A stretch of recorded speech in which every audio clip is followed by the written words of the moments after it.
Oi, oi, pessoal! Boa tarde!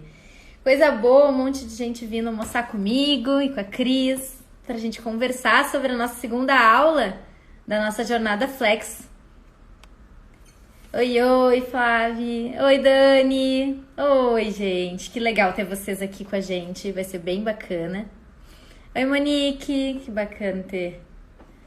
Adoro ver carinhas conhecidas aqui com vocês, que bom ter vocês aqui. Então, vou esperar a Cris chegar, né? Ela tá entrando daqui a pouquinho e a gente vai começar. Então, falando para vocês, apresentando enquanto isso, né?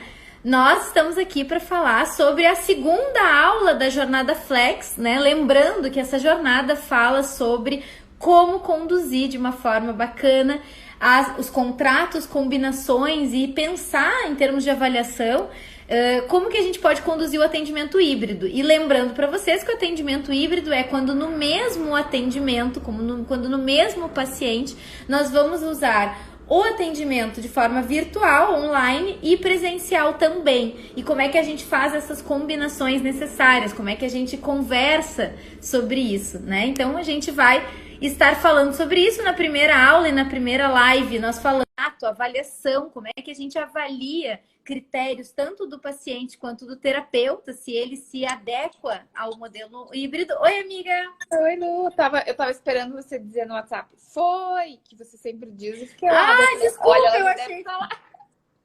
eu achei que eu tivesse dito. Ah, não, eu falei soltar. Ai, ai. Gente, a gente tá assim, isso é final de jornada, chegando, a gente já começa a ficar assim, achando que uma já tá lendo o pensamento da outra. Já aconteceu isso com vocês? Eu e a Cris, a gente tem certeza absoluta que uma tá dentro da cabeça da outra. Sim, não é verdade. Não, Privação do não é. Infelizmente, esse é o problema. O problema não é a gente pensar, o problema é isso não ser verdade. É. E aí, tava Mas explicando pro pessoal, então, que era retomando o que é o híbrido, isso? isso, eu estava retomando o que a gente falou na primeira aula, o que a gente tirou de dúvidas na live 1, né? E o que a gente vai fazer hoje nessa live, que é tirar as dúvidas sobre a aula 2, sobre então as combinações na prática, né? Então, uma vez que a gente já avaliou, já decidiu que o paciente cabe no híbrido, o que a gente precisa então pensar em termos de combinações e alguns cenários possíveis que a gente viu na aula, né, amigo? Isso. Perfeito. Desculpa, gente. E aí a gente vai falar hoje, né, pessoal, sobre os casos mais específicos, aquilo que a gente fez um panorama geral, a gente conversou com vocês sobre ética, sobre alguns imprevistos, sobre as coisas que a gente pode pensar a respeito dessa nova modalidade de atendimento.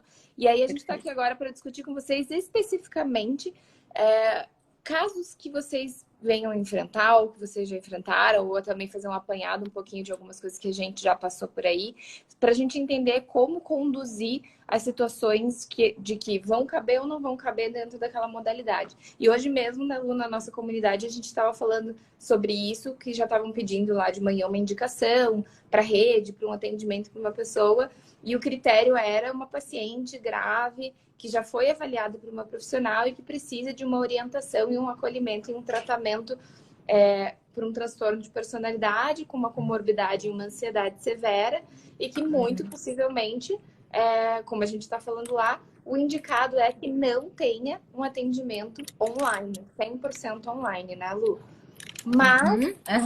Perfeito. Mas o que está acontecendo? A gente não está conseguindo encontrar uma pessoa para atender essa paciente na cidade dela, né? E aí, como que a gente pensa a respeito desses pormenores, dessas exceções? Exatamente. O que você acha, Lu? Exatamente. A gente já puxa um pouquinho, né, assim, dando um spoiler do que a gente fala na aula 3, que a gente vai liberar para vocês na segunda-feira, que é justamente isso. São os casos que até então são contraindicados, né, de que a gente faça o atendimento online. E a gente sabe que dependendo da situação, do cenário que a pessoa mora, né, dependendo do lugar onde ela está, é muito difícil a gente encontrar um profissional que esteja capacitado ou que esteja habilitado para trabalhar com aquela demanda. E aí a gente vai ter que se obrigar a pensar no online, quebrar esse requisito, né, essa exceção, por entender que, de fato, melhor que o atendimento seja online, seja feito com alguém capacitado que não, né? Mas quais são os cuidados que a gente vai ter que ter, quais são as avaliações que a gente vai ter que pensar, né? Já Exatamente. aproveitamos para perguntar para vocês, né? Já deixem aqui para a gente no chat, né? Vocês, por acaso, já tiveram situações assim, né? De pacientes que vocês atenderam que estavam numa situação de risco, uma situação com menos rede de apoio do que a gente precisava que tivesse. Como é que a gente maneja, como é que a gente conduz, né? Dentro do atendimento online também. Contem pra gente se vocês já viveram essas enrascadas, que são situações difíceis que a gente tem que pensar, né? Pensando, Lu, o quanto a gente vai criando quase que um checklist de tudo que a gente precisa fazer enquanto profissional para que a nossa conduta seja a mais acertada possível, para que a gente esteja mais preparado para dar conta daquela situação. E Perfeito. entra nesse checklist do atendimento online, assim como a gente falou lá no contrato, na última live, nas últimas, até dentro das aulas com mais detalhe, né? O quanto a gente vai ter que inserir alguns pontos no contrato, eu acho que aqui a gente teria que fazer um checklist assim, como que eu descubro nessa cidade quais são os recursos de rede de apoio para poder orientar esse paciente em situações que ele precise de apoio. Total. Um cuidado que a gente vai ter que ter se a gente estiver atendendo um paciente muito grave online. Isso é uma coisa que a gente vai precisar. Da mesma maneira que a gente tira um tempo para estudar o caso, talvez a gente precise tirar um tempo para pesquisar no Google rede de apoio, atendimento do SUS, atendimentos emergenciais naquela cidade, para que em um momento de crise a gente consiga criar esse plano de contingência com o paciente para que ele seja devidamente acolhido, para que ele seja devidamente protegido em caso de risco. Uhum, perfeito, perfeito. Uhum, perfeito. E aí entra subvariações, digamos assim, do híbrido, que é, por exemplo, quando a gente vai fazer um trabalho de equipe, inclusive de equipe entre profissionais da psicologia, né? Assim como já é de praxe, já é uma coisa que a gente conhece, que a gente tem um paciente grave, um paciente que está em risco, e a gente vai tirar férias e dar a causalidade de que naquele momento o paciente está mais em risco ou ele está mais sensível, a gente precisaria estar mais disponível, nós temos como alternativa dar uma opção de um terapeuta B, digamos assim, né? Seja o psiquiatra, que muitas vezes pode assumir esse papel, mas seja a gente ter previamente já apresentado um terapeuta que está a par do caso, que é apresentado ao paciente com uma possibilidade de estar entrando em contato em caso de uma emergência. E da mesma A DBT maneira, trabalha eu vejo muito com esse conceito, né, Lu? muito, muito com essa ideia de não entender que não existe um substituto. Existe, né, para situações específicas, não é assim, essa semana tô doente, né, então atende aí, não, não é isso, mas de entender que sim, que tem situações onde o paciente pode precisar de um respaldo independente da nossa disponibilidade. E a mesma coisa pode acontecer em situações como essa. Às vezes a gente encontra, né, a pessoa mora em, sei lá, interior do Maranhão. E aí, naquela cidade, tem terapeutas, mas não tem nenhum terapeuta habilitado para trabalhar com pânico, vamos dizer o seguinte. Bom, então a gente pode fazer um atendimento online e, a princípio, o pânico, os protocolos falam super bem do atendimento online, não tem grandes restrições. Mas digamos que essa pessoa, ela sinta a necessidade, sim, de um atendimento presencial. A gente pode fazer uma combinação de que ela tenha um terapeuta de emergência lá, que a gente possa fazer essa conversa com o terapeuta de presencial e a gente possa entender em que momentos esse terapeuta vai ser acionado, qual é o tipo de trabalho e intervenção que ele venha contribuir. E isso são os desdobramentos que estão surgindo de entender uma necessidade real que às vezes o paciente tem de um atendimento presencial, mesmo que aquele terapeuta não esteja se sentindo habilitado de dar conta daquele caso. Mas ele pode dar conta de um caso orientado por outro colega que está trabalhando em conjunto, por exemplo, né? São desdobramentos que a gente está vendo por aí acontecer. E olha que legal, criar uma rede, um networking, que é aquilo que a gente tanto fala, que é super importante para nós, para o nosso crescimento de carreira, mas também, se a gente for pensar o impacto de gerar orientação para um profissional que às vezes não teve acesso a esse conhecimento, a esse conteúdo e agora está estando habilitado a cuidar daquele paciente dentro daquela demanda a partir dessa troca, né? Então, está falando de um múltiplo impacto que essa possibilidade do híbrido está trazendo. O impacto para o paciente, o impacto para o profissional que está aprendendo, o impacto para nós que também estamos fazendo uma replicação de conteúdo bem bacana, né? Uhum, exato, né? Então a gente começa a perceber essas situações, né? essa pergunta que foi gerada na nossa comunidade mobilizou, várias pessoas ficaram mandando mensagem, eu posso, eu não posso, como é que funciona? E a verdade é isso, a partir do momento que eu digo eu posso, começam a ser feitas perguntas a partir disso, do que eu vou pensar, de como eu vou agir, de como eu vou conduzir, de como eu vou construir esse plano de tratamento, vai precisar de outros profissionais envolvidos, e a gente está habituado a pensar em profissionais que não são da psicologia, por óbvio, né? E, na verdade, isso é uma coisa que, em alguns lugares, inclusive, é considerado uma coisa de praxe. Por exemplo, quem trabalha com trauma, né? Principalmente TEPT, trauma complexo, é muito comum existir pessoas que fazem só tratamento de trauma. Então, tem o terapeuta que atende aquela pessoa e ele vai para o protocolo com um terapeuta de trauma e continua seu atendimento com outro. Então, existem coisas que já estão ocorrendo, já têm evidências, já funcionam, e que o híbrido vai nos proporcionar essas possibilidades também. Inclusive disso, eu tenho meu terapeuta na minha cidade, que eu faço presencial, e eu preciso fazer uma consulta com um especialista de um ponto específico que nós estamos sentindo necessidade, e esse cara é online. Sim. Até porque isso bate, inclusive, com aquilo que a gente diz, que a gente tem que entender as nossas limitações. Então, a gente fala muito sobre as nossas limitações interpessoais, os nossos esquemas, o quanto ativo, o quanto aquilo engata com o paciente pode prejudicar o tratamento, mas as nossas limitações teóricas também. Então, eu sempre falo, né, que a gente não curte muito aqui psicólogo papalha, né, que atende do zero ao idoso, todas as especialidades, todas as demandas, né? Aquela pessoa que você fala assim, preciso de alguém para atender, né? A minha mãe com luto, eu preciso de alguém para atender meu primo com esquizofrenia, eu também, né? E a gente, na nossa opinião, são conhecimentos que de forma aprofundada exigem muito estudo, exigem muita dedicação e a gente não tem como dar conta de tudo, além de que a gente também não tem humanamente como gostar de atender de todas essas demandas diferentes, né, Lu? A gente vai ter uma preferência de tratamento. Mas o que a gente está dizendo aqui?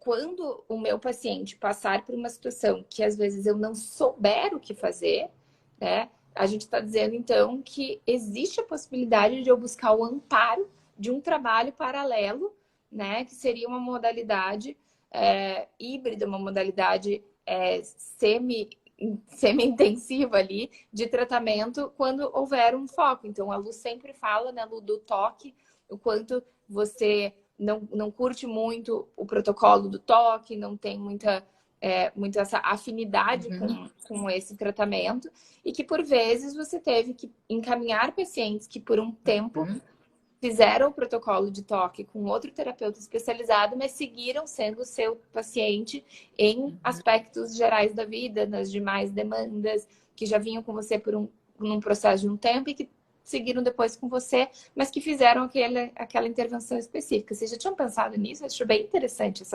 essas novas possibilidades, né? Sim, se a gente parar para pensar, essas novas possibilidades nos dão, inclusive, a abertura de fazer, né, se a gente tivesse acesso à língua, terapia com alguém de fora, por exemplo. Né? Que é uma coisa que a gente pensa, eu quero fazer terapia na minha língua mãe, que a maioria das pessoas prefere, obviamente, né? Mas eu quero ter a oportunidade de falar sobre um ponto específico com alguém que é especialista na área, essa pessoa é americana.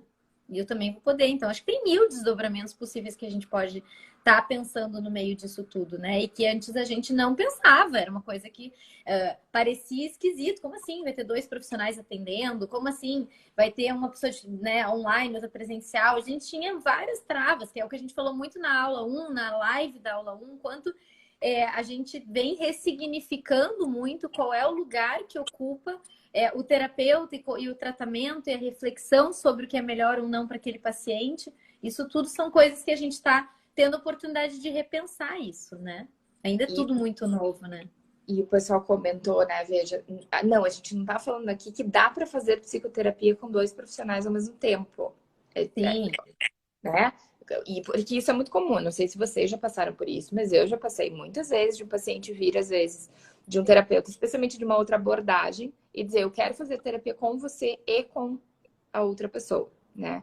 E aí a gente precisa saber fazer a interpretação e a condução disso, e ajudar o paciente a compreender que possivelmente para ele não seja benéfico. Orientações tão distintas em abordagens, o quanto aquele espaço tem que ser. Então, assim, aqui a gente está falando de outra coisa. A gente está falando que a partir de uma avaliação criteriosa, sempre voltando no ponto de que eu preciso fazer uma boa anamnese, que eu preciso fazer uma boa conceitualização dentro de uma avaliação criteriosa e da escolha de um parceiro profissional adequado, eu consigo fazer um atendimento diferenciado de que ele é meu paciente online, mas ele vai fazer uma dessensibilização sistemática de trauma com um psicólogo presencial na cidade dele, né? Não que ele vai fazer processos psicoterapêuticos com 2 pessoas ao mesmo tempo.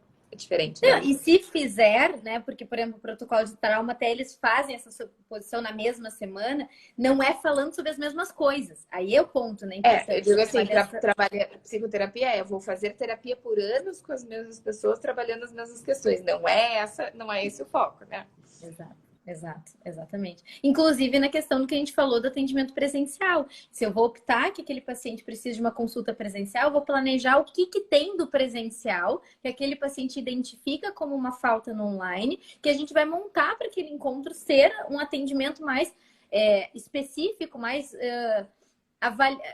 uma avaliação mais minuciosa, mais criteriosa do porquê que eu estou fazendo aquele encontro. Acho que esse é o ponto, né? Então, de novo, a gente poder estar voltando na avaliação da importância de pensar sobre esses cenários. Mas, enfim, a gente está trazendo até coisas para vocês super novas que a gente nem tinha falado na aula, mas para vocês verem o quanto não tem fim o nível de discussão a respeito do híbrido e o quanto a gente tem que estar disponível para pensar sobre essas temáticas, para a gente não correr o risco de continuar com um pensamento antigo que estava relacionado a não ter tido a oportunidade de vivenciar essas coisas ou não ter o online como uma prática tão hoje disseminada como é. Então, a gente não tinha oportunidade de poder pensar nesses desdobramentos que hoje nós temos. E é importante separar aquilo que é da linha do preconceito, do esquisito, do tabu, do que é antiético. Nada disso que a gente está dizendo é antiético, muito pelo contrário. Mas a gente pode estar falando que isso é esquisito, que é incomum, que é um tabu, que é visto como, de alguma maneira, algo, né, que é diferente daquilo que a gente imaginava. Isso sim,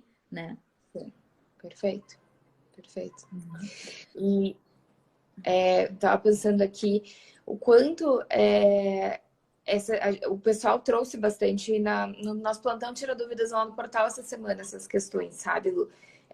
De quais estratégias a gente pode adotar para ajudar o paciente a se sentir realmente cuidado, acolhido e basicamente o que as pessoas disseram foi assim, Cris, como é que a gente faz quando a gente sente que falta um abraço? O que você faz com o teu paciente online quando você sente que falta um abraço, Lu? Uhum.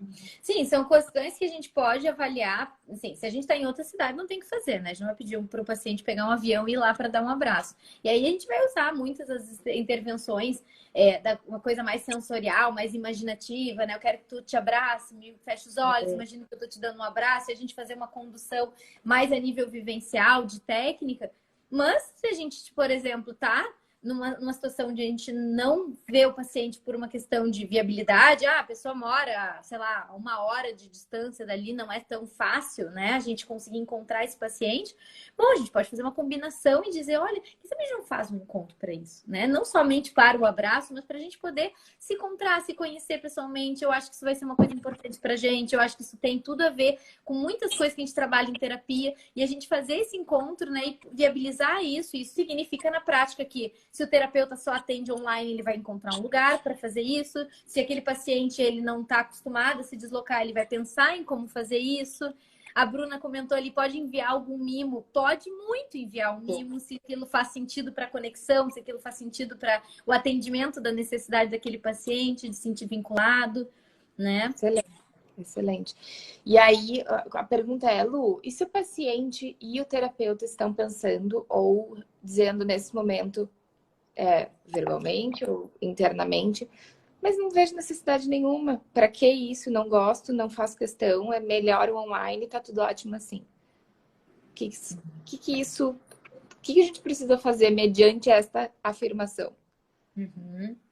Eu acho que sempre a gente pode entender que lugar isso está ocupando nessa resposta de tão de tanta praticidade, né? Eu acho que o online, ele tem essa grande característica, né? A praticidade.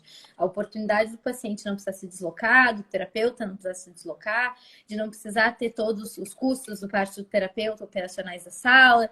Mas nem sempre, quando a gente está falando de psicoterapia e de mudança terapêutica, de um tratamento eficaz, a gente está falando de conforto. A gente está falando de praticidade, porque nem toda mudança ela é prática e nem toda mudança vai ser obtida através de praticidade. Então, é importante a gente avaliar se esse lugar está ocupando num sentido de realmente é graças ao online que eu estou conseguindo fazer terapia, legal, ou eu não estou tão afim de fazer terapia, mas assim, eu tô em casa mesmo, só ligar a câmera, ficar no celular ali, meio deitado na cama, até vai, né? Em que lugar ocupa esse espaço, né? E o quanto a gente não tem que estar falando sobre isso e pensando sobre isso, né? Antigamente, vamos pensar, antes que o online existia, como é que a gente avaliava a resistência? Paciente não ir em dia de chuva, certo? Hoje em dia a gente não faz mais essa avaliação 100% dessa forma, como uma resistência. A gente pode entender como resistência, como pode entender como vida real. Chuva é um caos em um monte de cidades. Ponto. Mas se a gente lembrar como era no passado, a gente parte desse lugar de que então a gente entendia que o paciente que se esforça, que planeja, tá chovendo, eu vou ter que sair muito antes do meu horário para chegar na minha consulta, porque eu quero ter meu horário inteiro. Não é que a gente entendia a falta como resistência apenas, a gente entendia o planejamento prévio como investimento. E é sobre isso que a gente tem que estar avaliando o tempo todo. Se a gente está pensando no online como um desinvestimento, tanto por parte do paciente como por parte do terapeuta, inclusive. Né? Você sabe que eu tô pensando aquilo? O que a gente. Qual que é o problema e por que a gente se depara, às vezes, com alguns impedimentos, alguns impeditivos, tanto na parte da aceitação e adesão dos terapeutas nessas reflexões e nessas discussões? Né? Porque é muito mais trabalhoso, gente. Essa é a verdade. Essa é a grande verdade. É muito mais fácil a gente trazer afirmações prontas e categóricas. Né? Então, o tempo todo a gente está dizendo aqui para vocês que a gente quer dar respostas para vocês, a gente não quer ficar no conceito abstrato do depende, vamos avaliar, a gente quer ajudar vocês a construir essa resposta. Mas, ao mesmo tempo, a gente jamais vai sentar aqui e vai vender para vocês um conceito de que 100% daquilo é sucesso se você fizer o que eu estou mandando você fazer, que é o que as redes sociais, às vezes, estão trazendo para nós, né? Uhum. Seja um psicólogo incrível no online, seja um psicólogo presencial perfeito, né? Faça isso, faça aquilo. Não funciona desse jeito. E isso a gente está falando não é uma opinião da Cris e da Lu também. A gente está falando de conceito de terapia baseado em evidências, tá? Então, hoje, se vocês forem olhar, por exemplo, aquele livro do Reis e do Hoffman, né, sobre a terapia cognitiva baseada em processos, ela diz muito sobre o tratamento adequado é aquele que funciona para aquele paciente dentro daquela situação, daquele contexto, daquele momento, tá? Então, todo mundo sabe que nós temos as nossas abordagens, eu e a Lu somos terapeutas do esquema, né, e terapeutas cognitivas, mas a gente também entende que uma ativação comportamental, um encaminhamento, às vezes, por uma terapia de aceitação e compromisso, vão casar mais com aquele paciente dentro daquela demanda, dentro daquela necessidade. Então, o que a gente está trazendo para vocês aqui é o mesmo conceito. Além de ter que pensar hoje, enquanto terapeutas, se para aquele meu paciente cabe XYZ intervenção, XYZ abordagem, XYZ tratamento, a gente precisa hoje considerar se para o meu paciente vai caber o online ou o presencial. E isso tem que vir dentro de uma construção criteriosa que dá trabalho. Dá trabalho. Porque aí eu vou ter que fazer o mesmo movimento que eu faço de conceitualizar, entender, e um terceiro, conceitualizar e entender não são dois, né? De fazer uma boa anamnese, uma boa conceitualização, e um terceiro ponto de entender por que eu, terapeuta, estou fazendo essa escolha. De avaliar as minhas crenças, o porquê eu tô optando por esse caminho, porque esse caminho tá casando tão bem comigo. Tá casando porque é saudável ou tá casando porque tá acomodando dentro de alguma distorção de algum processo evitativo meu, de alguma, enfim, de algum esquema meu. Então, isso tudo exige esforço. E isso, às vezes, a gente também não tá muito... Tipo, é mais fácil a gente dizer, bora para online, tão bom, tão fácil, tão cômodo, tão certinho. Não, vamos para presencial, as técnicas não funcionam no online. Não dá para aprender online terapia do esquema, impossível. Então, isso é muito simplista, né, Lu? Simplista. Perfeito. E é uma coisa que a gente está sempre pensando juntas, né, Cris? A gente está sempre falando para as pessoas que a gente se posiciona, mas não se posiciona do que tem que ser feito, e sim do que tem que pensar, no para qual caminho tem que ir, né? A gente fala do que a gente faz e a gente explica qual foi a reflexão que a gente fez. E aí a gente convida aquela pessoa a pensar, essa reflexão faz sentido para ti, não é essa estratégia que eu utilizo faz sentido, né? Porque é esse caminho de construção. Então, todas essas questões que a gente está falando, gente, do atendimento híbrido, está muito relacionado a ganharmos liberdade. Então, o atendimento híbrido dá liberdade, né? Vou dar um exemplo, assim, bobo para vocês, mas eu tenho vontade de fazer a minha cidadania italiana. E é muito mais fácil se a gente vai lá e mora 2 meses na cidade da Itália que tua família tem origem. E eu já pensei em fazer isso várias vezes. E eu sempre pensava, vou acabar com a minha carreira. Se eu for para lá e mudar 2 meses para alguma cidade, vou ter que encaminhar todos os pacientes, porque antigamente não existia o atendimento online. Então, acabou. Eu teria que me planejar muito, né? Para ficar meses voltando a carreira, enfim. Então, eu nunca fiz. Né? Hoje em dia, é uma coisa que eu penso, cara, é só me organizar e fazer, é só falar com meus pacientes com antecedência e tal, e fazer. E aí eu vou viver uma coisa que é importante para mim, que tem a ver com os meus valores ou com minhas metas pessoais, e eu não vou deixar de fazer o atendimento. E claro, talvez isso signifique que eu vou ter que avaliar se todos os pacientes estão bem no online, se eles vão ficar bem nesse modelo, qual é o melhor momento para fazer isso, seja da minha vida, mas seja da vida também dos atendimentos. Então, posso pensar sobre isso. Mas isso é o que o híbrido me oferece. Eu tenho uma possibilidade que antigamente a gente não tinha. Então, a gente pode usar isso como uma ferramenta de liberdade, mas tudo que a gente tem liberdade tem responsabilidade envolvida. Né? E isso muitas vezes é o difícil. A gente só quer o bônus, né? A responsabilidade, a liberdade. Eu quero poder fazer o que eu quiser, mas eu não quero ter que pensar que talvez eu tenho que fazer algumas concessões, ou talvez isso vai implicar que eu faça algumas mudanças com alguns pacientes, ou tenho que repensar como fazer isso da melhor maneira, né? Até a Bruna colocou ali, o paciente entender quando questionar seus pensamentos e quando não cabe questionar. É que trabalha aceitação, né? Isso.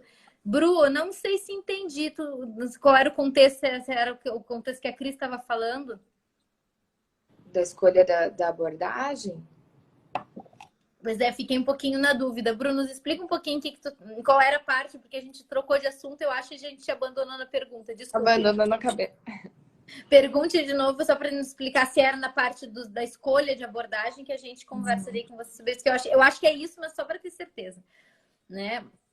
Sim, tá, da psicologia baseada em evidência. Sim, amiga, eu estava perguntando para ti, se entender quando questionar seus pensamentos e quando não cabe questionar é que se trabalha aceitação. É que, na verdade, a gente vai trabalhar a gente vai trabalhar a aceitação com pacientes em diferentes tipos de abordagem, né? A terapia de aceitação e compromisso não implica, né? Não fala sobre aceitação de pensamentos e distorções. É uma outra forma de pensar, né? Uma outra forma de pensar, né? Talvez a gente esteja falando assim, que pacientes com dor crônica, né, pacientes com, enfim, doenças autoimunes, né, se beneficiem, e isso os guidelines mostram que eles vão se beneficiar muito de uma terapia baseada, né, de aceitação e compromisso, que é uma abordagem teórica. A gente falar sobre a aceitação de distorções e de pensamentos, a gente pode fazer dentro da terapia cognitiva, a gente pode fazer dentro da terapia do esquema, e aí a gente vai ajudar esse paciente. E aí eu sigo na dúvida, Bru, que tipo de pensamentos você quis dizer de aceitar? Você entendeu, Lu? Aí, nesse segundo aspecto ficou... Não, fiquei com um pouquinho de dúvida. Mas sim, eu acho que, na verdade, se foi que eu entendi, que quando que a gente questiona pensamento e não tem a ver com a decisão anterior, que é qual é a abordagem que eu utilizo para aquele paciente que eu estou avaliando. Né? Se a gente pensar em como a psicologia baseada em evidências está pensando hoje, ele vai dizer que a gente teria que ter até um conhecimento em várias abordagens e utilizar a melhor, a mais indicada para aquele paciente. eu entendo isso, eu acho que isso é um caminho bastante interessante, embora bastante desafiador, e eu tenho um pouco de dúvida se ele é utópico ou verdadeiro, no sentido do quanto a gente vai ter conhecimento aprofundado em todas as abordagens. Mas nesse sentido, acho que a gente faz a escolha da abordagem antes, a partir talvez da avaliação do paciente, se ele existe ou não um diagnóstico que tenha um maior potencial, antes da gente decidir se a gente vai para uma linha onde a gente questiona pensamento, TCC, por exemplo, ou se a gente vai trabalhar com difusão cognitiva, né? Por exemplo, que é a Quem Axel. sabe não ter um conhecimento tão aprofundado da abordagem, como a Lu disse, é um pouco utópico a gente ser especialistas em diferentes coisas e também isso não é. Mas eu vou saber que se eu vou ter que trabalhar então um processo mais de aceitação, eu posso buscar práticas de mindfulness, investir mais com esse paciente nisso, e isso vai fazer parte do repertório do terapeuta cognitivo também, né? Se eu entendo que eu esbarro em algo que está indo além, aí vem a questão daquilo que a gente estava falando antes, da possibilidade da gente poder dividir ou encaminhar até mesmo aquele paciente para uma abordagem ou para um terapeuta que dê conta daquela tarefa melhor, né? E tá tudo bem. E tá tudo bem. Fazer esse processo. Exato. Perfeito. Perfeito. E aí... Então, pode falar. Não, desculpa. Não, então eu acho que todas essas questões que a gente está pensando, e de novo, inclusive, isso tem a ver com atendimento presencial online, né? Existem vários protocolos já adaptados para atendimento online e existem alguns que ainda não foram testados. Se a gente fosse a via de regra seguir isso à risca, talvez significasse que a gente não poderia ainda, pelo menos, né, até o momento presente, abandonar 100% presencial. Por essa linha de raciocínio, por exemplo, por não ter tido evidências ainda de que o online se adequa a todos os tratamentos protocolares. Então, são várias coisas que a gente precisa, né, refletir e pensar sobre isso, né? Acho que o mais importante é, de novo, como a gente tem batido muito na tecla, nas aulas, enfim, do quanto mais do que a gente tomar a decisão, é a gente saber o que a gente está embasando essa decisão, né? Então, de novo, o online, ele veio para ficar. A gente não é contra o online, a gente está aqui, né? A gente está no online falando com vocês. Então, não é sobre isso, jamais. Muito pelo contrário, eu atendo pacientes online que vou ficar online o resto da vida. Oi, Fred, acabei de ver essa mensagem, meu querido. Então, acho que o problema não é esse.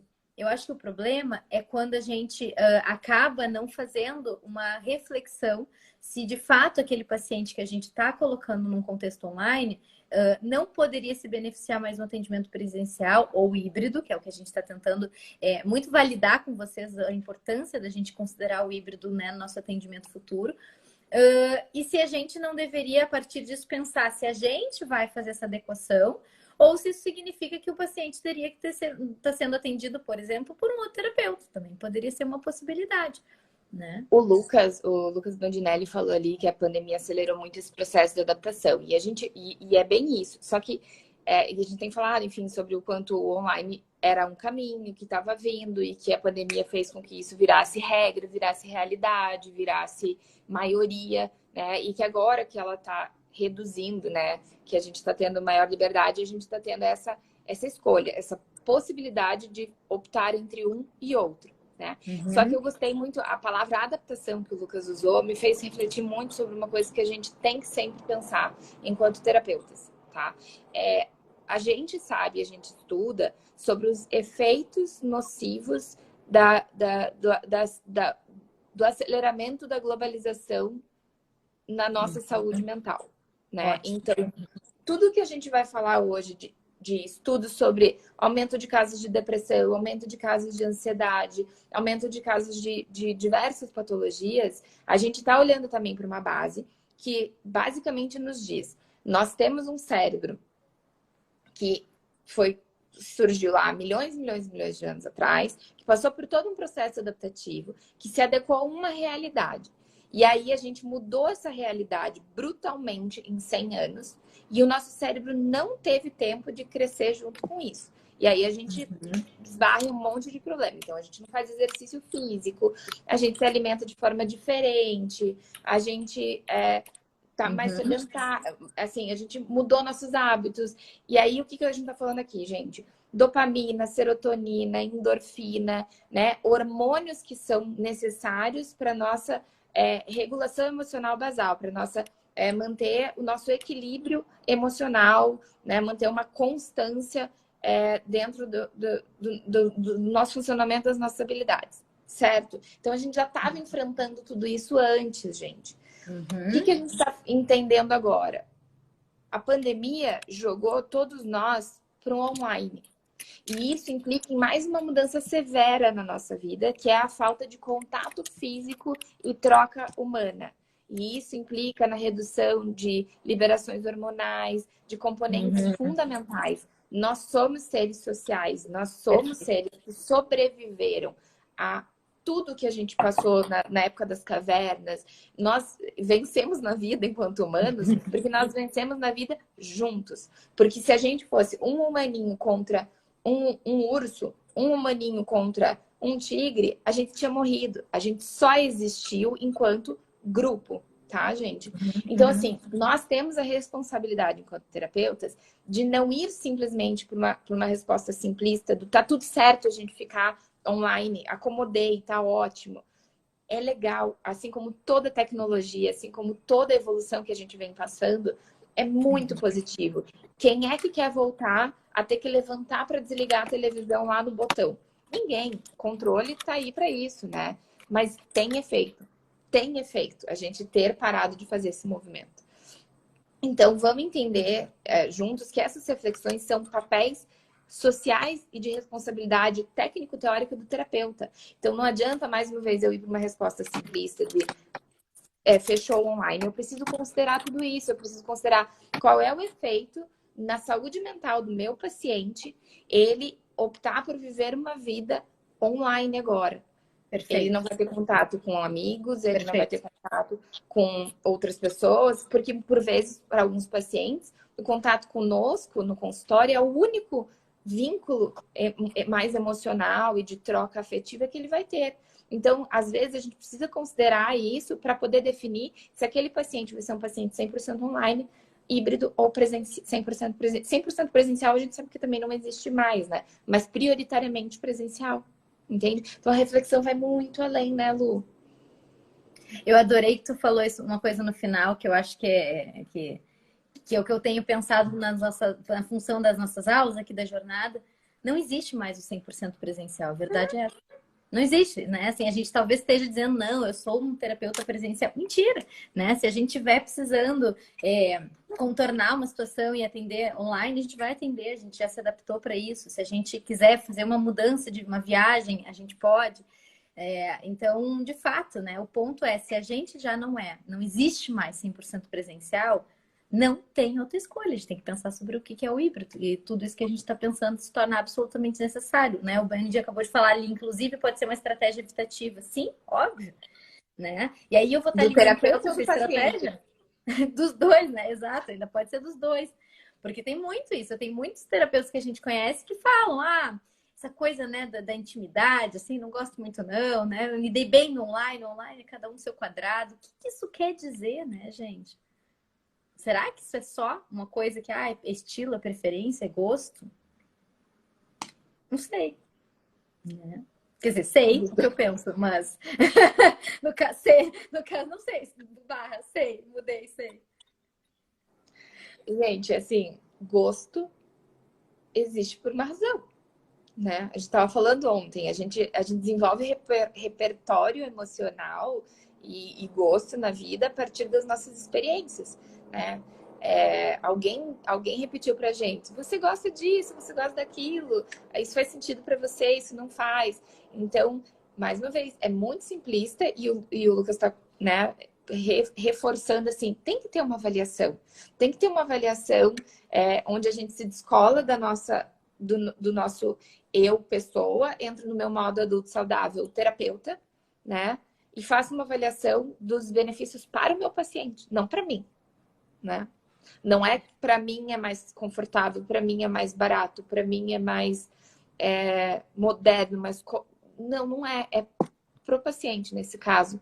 Faz sentido para ele, é benéfico para ele permanecer aqui dentro de todas essas discussões. Gravidade do caso, rede de apoio, risco, né, planos de contingência, pacientes mais com perfis evitativos, pacientes que têm que entrar com protocolos de dessensibilização. Tudo isso eu preciso botar no papel E aí entender que, bom, se eu estou escolhendo ser um terapeuta 100% online, talvez eu tenha que fazer um processo de acolhimento barra encaminhamento desse paciente. Tá tudo bem também. Né, Lu? Tá tudo bem, porque a gente fala, a gente não precisa, eu não preciso atender todas as abordagens, todas as demandas terapêuticas. Eu posso encaminhar um paciente quando eu perceber que o paciente está trazendo uma demanda que para mim, enquanto terapeuta, é algo que eu ou não domino tecnicamente ou me traz algum tipo de desconforto atender, eu posso encaminhar. E eu tenho que ter esse mesmo olhar responsável e crítico dentro de uma modalidade de atendimento online, que é, se eu não tenho espaço dentro do meu repertório para fazer um atendimento híbrido e esse paciente precisa disso, talvez eu precise encaminhar ele. Perfeito. Né? Ou vou seguir com ele até um certo ponto, daqui de ponto em diante já não é mais benéfico. Né? Isso eu vejo que acontece bastante em situações onde a gente atende pessoas fora do Brasil e que o sistema público, às vezes, daquele determinado país, demora muito para que você consiga um atendimento psicológico, né? Eu lembrei de uma situação com uma paciente do Reino Unido. É muito longa o processo interno burocrático para que a gente consiga um terapeuta lá, mas depois o tratamento é todo gratuito, não tem data de término, então é muito bom, mas demora muito. Então, tu pode ser aquele terapeuta que vai acompanhar aquele caso para a pessoa não ficar desassistida até aquele momento. Mas a pessoa vai entrar naquele processo burocrático, não é porque é ou não gratuito. Pode ser que seja uma vantagem, obviamente, para aquele paciente, mas nem é por isso. Mas é porque daqui a pouco eu entendo que, né, no caso dessa minha paciente, tinha situações de automutilação, enfim, que fazia todo sentido ela estar num contexto, né, de atendimento mais presencial. Então, ela estava ali sendo acolhida por mim, mas tinha uma limitação, né? Tem uma limitação. Se eu tô vendo a cabecinha do paciente, eu pergunto para ele, né, tivesse alguma situação onde tu te machucaste, a pessoa me diz não, eu não tenho nem como ver se aconteceu ou não. Já começamos pelo básico. Então, né? Então, assim, mas se tiver um bom vínculo, não vai mentir. Aí já começa as coisas, né? Eu brinco as inocências dos terapeutas. Mas tá, aí vamos para outro caminho. Mas assim, querendo dizer assim que, gente, é mais difícil. Tem algumas coisas que estar presencial você consegue enxergar mais o cenário. E isso pode te proteger mais e proteger mais teu paciente. Então, de novo, né? Às vezes a gente pode ser o terapeuta que vai acompanhar até um período e daqui para frente eu entendo isso aqui não vai mais valer a pena. Seja porque você precisa enfrentar o atendimento presencial, seja porque você precisa fazer alguns enfrentamentos que podemos fazer isso na consulta presencial, seja porque você tem um tipo de necessidade que se beneficiaria mais do presencial, enfim, né? Então a gente pode conduzir, mas vai ter talvez uma hora para acabar, né? E pensando nisso, né, Lu, eu acho que é legal a gente refletir aqui do ponto que a gente trouxe na segunda aula, né? Que é essa avaliação do terapeuta e entender esse impacto. Então, assim, eu vou compartilhar com vocês porque que para mim ser 100% online não funciona. E isso não tem a ver com... eu passei por critérios financeiros, tá tudo certo, X, Y, Z, mas a resposta real eu sou uma pessoa voltada para um perfil mais depressivo, distímico, né? Uma dificuldade em autocontrole e autodisciplina. Né? Um esqueminha de autocontrole e autodisciplina insuficiente. O que isso significa, gente? Ficar em casa gera em mim uma tendência a entrar num processo de tristeza, de ir cada vez mais afundando no sofá, de não me preparar para aquilo, de não sair dali e entrar naquele papel. Além de que, se eu não preciso me organizar, porque se eu não preciso construir as minhas estratégias de enfrentamento para o meu esquema de autocontrole insuficientes, que é planejar, organizar, me preparar, adaptar. Se eu entro num modo eu tô aqui em casa, então eu dou conta de tudo, consigo fazer tudo, eu me perco. E isso atrapalha o tratamento. Eu faço aquele movimento tô atrasado, vamos mudar para daqui a meia horinha? E eu tenho que ser sincera comigo que eu tenha isso. E sincera, principalmente, em saber que eu vou prejudicar meu paciente se eu funcionar desse jeito. Então, para mim, ficou muito claro que além de eu não gostar, de eu precisar do contato, de eu ser uma pessoa mais que precisa disso, do externo, eu sou mais extrovertida, eu preciso da troca, eu tenho as minhas limitações pessoais que não vão casar com esse tipo de tratamento. E tá tudo bem, eu não sou uma... Bom, eu acho que eu não sou a pior pessoa do mundo, porque eu não consigo necessariamente ali cumprir 100% das Com minhas certeza. tarefas, mas eu tô cuidando disso justamente para não prejudicar. É que é aí que tá, né, amiga? Olha o nível de autoterapia que precisa estar envolvido para você fazer toda essa reflexão que você fez agora. E o nível de segurança, inclusive, para poder estar comunicando e falando isso pro pessoal na live, né?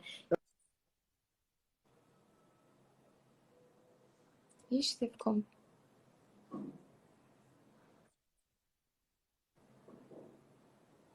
Tá mudo só para mim, pessoal? Não, não é sobre. Oi? Mas acho que voltou. Tinha ficado mudo. Oi? Fiquei. É, Agora não, deu? ó, tava sem voz pro pessoal também, Lu. É, eu recusei uma ligação que não parava de chamar, e aí eu esqueci de botar no não perturbe e eu esqueci que às vezes acontece isso de sair a voz, mas já voltou. Eu desliguei e voltei. Tá. Então, Então assim, repete para nós. não, o que eu estava dizendo é o quanto precisa de coragem e para a gente poder fazer essa avaliação minuciosa que tu fizeste, de autoterapia, de reflexão, de entender esse lugar, de conseguir bancar esse lugar no sentido de estar aqui compartilhando com o pessoal. Isso, gente, é o que eu sempre brinco, é o que a gente deseja para vocês, que a gente não seja perfeito, que a gente não tenha, eu consegui vencer todas as minhas dificuldades, né? Não, é que eu tenha coragem de olhar para aquilo que é difícil para mim e fazer uma proposta do que eu vou fazer com isso. Eu acho que isso é ser um bom terapeuta, não é ser perfeito, não é não ter dificuldade, não é não ter esquema, não é não ter uma preferência, né? É a gente entender, tá bem, eu tenho um compromisso aqui, eu tô enxergando que eu tenho essa questão, que eu tenho essa dificuldade. O que eu vou fazer com isso? Eu preciso tomar uma decisão. E essa decisão vai me gerar tarefas de casa para eu fazer. Então, o híbrido ele vem para esse lugar, né? Eu vejo que tem vários pacientes meus que eu brinco, eu estou sentindo que vai acontecer a coisa do avisar em cima da hora. Hoje é online, tá? Essa coisa assim do meio ficou, né? Deus dará, eu decido quando é que eu faço 5 minutos antes. Como é que eu vou me posicionar? Eu tendo a ser uma terapeuta que leva isso numa boa. Será que eu deveria levar isso numa boa com todo mundo? Será que não me incomodar significa que é porque de fato isso não é um problema? Ou significa que é porque para mim isso parece ser indiferente, ou porque eu não estou afim de ter uma grande conversa sobre isso, que daqui a pouco precisa ser feito? São coisas que eu preciso pensar. A gente precisa parar e pensar sobre isso, né? Então vão ter situações daqui para frente que vão exigir uma reflexão mais profunda de nós. Simples assim. Simples, porém complexo assim. Uhum. E altamente negligenciado, né? Porque a gente vê até mesmo a repercussão que a temática causa, né? O engajamento das pessoas na discussão. É algo que ninguém sabe ainda. E não estamos dizendo que nós duas sabemos 100%, a gente está dizendo que a gente está se dispondo a refletir sobre e conversar com vocês. Mas ninguém sabe ainda a repercussão disso tudo, ninguém tem um dado real sobre como que as coisas vão ser, como que os pacientes vão ficar com essas mudanças. Mas as pessoas não estão ainda dispostas em se engajar nessa reflexão, porque ela é trabalhosa e ela exige aquela tríade que a gente sempre fala, né, Lu? Terapia, autoterapia, supervisão e conhecimento técnico teórico. É trabalhoso. É trabalhoso. Né? Bru fez uma pergunta. Lu, trabalho em um setor público e é muito difícil compreenderem isso, das nossas limitações pessoais e por ter poucos profissionais, como fazer quando não dá para negligenciar o paciente. Se eu entendi bem a pergunta, Bru, eu acho que primeiro, quando a gente está trabalhando com pacientes, dado de realidade, gente, às vezes a gente vai assim, fazer coisas que a gente está emocionalmente indisponível naquele momento em prol do paciente, ponto final, né? Assim, se vocês me disserem, eu adoro atender ligação 11 da noite numa sexta-feira, porque o meu paciente está em crise e falar com ele, vocês estão me... Voltou? Vocês estão me mentindo, Voltou, né? voltou. Isso não é verdadeiro. Então, o que eu posso dizer é que, bom, não tô afim, ou não tô disponível, tô emocionalmente cansada, mas aquele paciente precisa, faz parte do jogo. Às vezes a gente vai ter que se negligenciar um pouco para não negligenciar o paciente. Só que se isso não é a exceção, né? Porque é isso, se essa é a regra, a gente vai ter que mudar com as regras do jogo, porque não é para ser essa regra, não é para todos os dias eu me sentir sempre negligenciada para não negligenciar o paciente, não é para todos os dias eu estar no meu limite, não é para todos os dias eu estar exausta. Então, isso não, né? Agora, às vezes faz parte do jogo a gente fazer uma coisa que a gente não está disponível, né? É do ônus de ser terapeuta, mas não pode ser todos os dias essa lógica, né? Então, tem limitações que se a gente já sabe que são limitações nossas. Bom, como é que eu planejo para falar com a minha equipe, para a gente repensar a estratégia, como é que funciona o setor, como é que a gente vai colocar, né, limitações, entender e até mesmo avaliar. Bom, será que esse lugar realmente ele consegue ser saudável para mim? Talvez daqui a pouco eu tenha que reavaliar o emprego, No né? último Enfim. caso, isso, né? Infelizmente, quando a gente está falando de coisas que a gente não tem. Aí acho que entra até um pouco como a gente discutiu da questão da aceitação versus resignação, né? Que assim, resignação é eu ficar nesse processo de meu Deus do céu, isso aqui é horrível, o que eu faço? Ó céus, a vida, ao azar. Aceitação, daqui a pouco é entender que o sistema público funciona desse jeito e que, infelizmente, por mais que você se esforce, você tente, ele não vai mudar.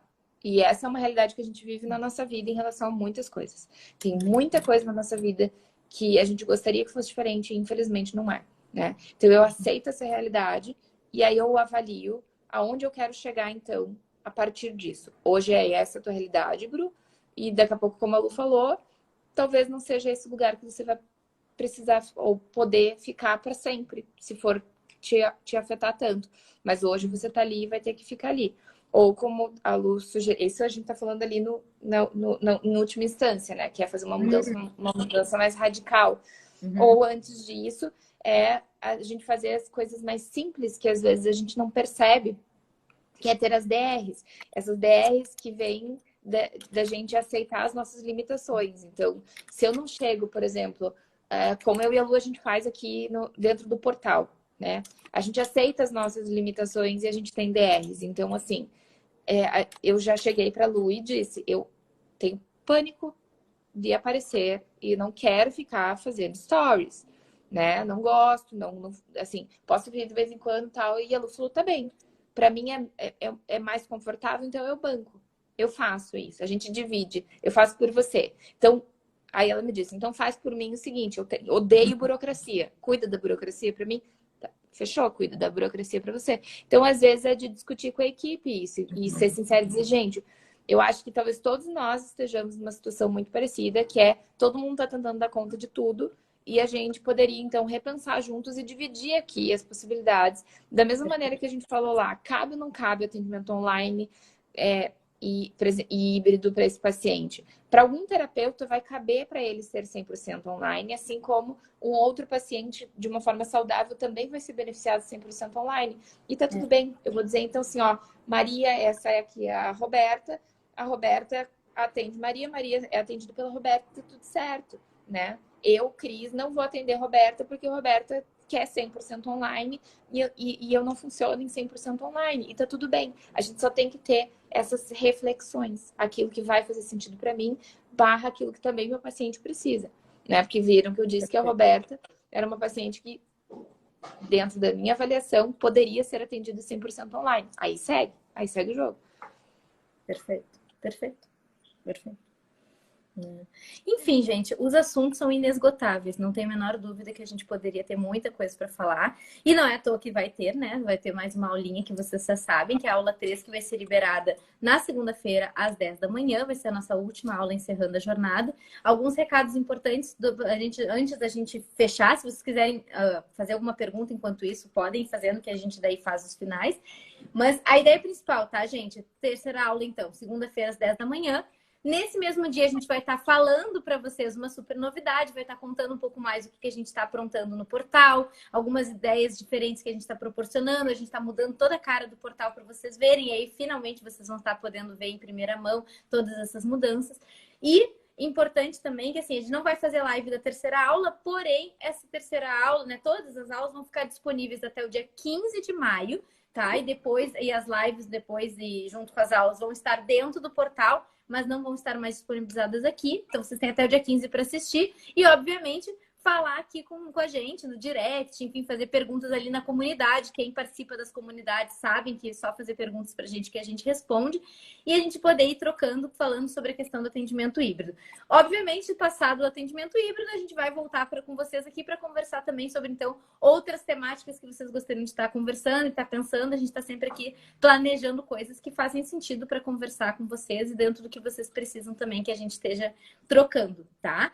Então, acho que de recados, Cris, me ajuda. Era isso que a gente tinha que falar? De coisas... E que vai ter um bônus, super bônus na compra, na adesão desse portal. Para quem já é aluno, não se preocupem, está garantido para vocês. Mas a gente tem aí, então... vamos dar um spoiler, Lu? Esse bônus envolve a Rafaela Friso. Tu viu?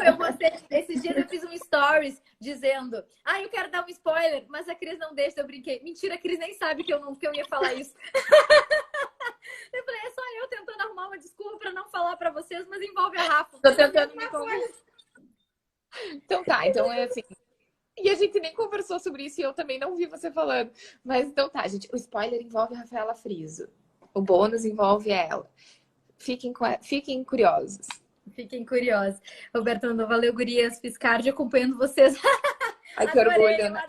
Eu adoro quando eu sou companhia de fitness e coisas nesse sentido. Acho que ajuda um monte, né? Eu também adoro fazer um podcast, ver uma live. Acho que sempre ajuda bastante. A gente acaba aprendendo um monte nessas horas. Gente, muitíssimo obrigada pelo tempo passado com vocês. Amiga, um beijo grande. Beijo, boa aula. Nos vemos. Nos vemos. Tchau, tchau.